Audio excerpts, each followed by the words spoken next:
plump, prime and ready for export. But this truckload of sheep in the wheat belt isn't bound for a ship. It's kicking up red dust on the way to a local abattoir as confidence in the live sheep export trade settles like the dirt behind it. Since the federal government confirmed its plan to ban the trade. We've been farming here since 1855. I don't know where we're going to go next year because there's a huge reduction in sheep numbers all around us. Nationals leader David Littleproud says the coalition has a clear mandate to reverse the ban, to keep the sheep.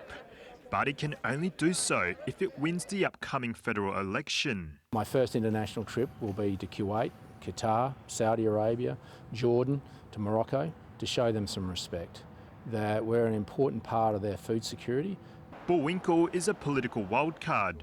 Introduced to reflect WA's growing population, it brings WA's total to 16 federal electorates, bridging both rural and suburban communities. Bullwinkel is a marginal, notionally Labor seat created from the eastern suburbs of Perth, as well as part of the wheat belt, which of course is more of a National Party stronghold in state politics.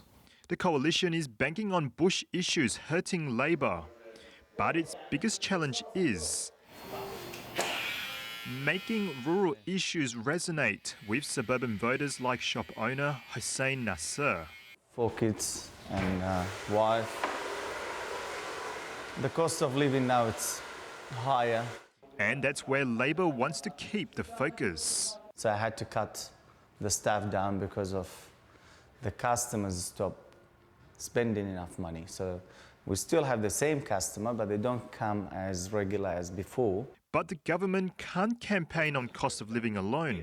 At a recent press conference in Bullwinkel, candidate Trish Cook was shielded from questions on live exports, with Minister Matt Keogh stepping in before she eventually responded herself. You run a risk if you campaign too aggressively on cost of living, you lose some of that farming votes and I guess repercussions for the rest of other electorates as well. Well, I'm campaigning on the issues that matter to the people. But for voters like Hussein Nasser, what really matters is whether those promises turn into action. Politics, they will promise you lots of stuff. How many? If they're going to promise you 10 things will be done for the next month, how many things going to be done from the 10? And when it comes to the race for Bullwinkel, the outcome may ultimately hinge on party politics. Unlike at the federal level where the coalition stands united, the Nationals and Liberals in WA risk losing Bullwinkel if they clash over policies, especially on state-specific issues.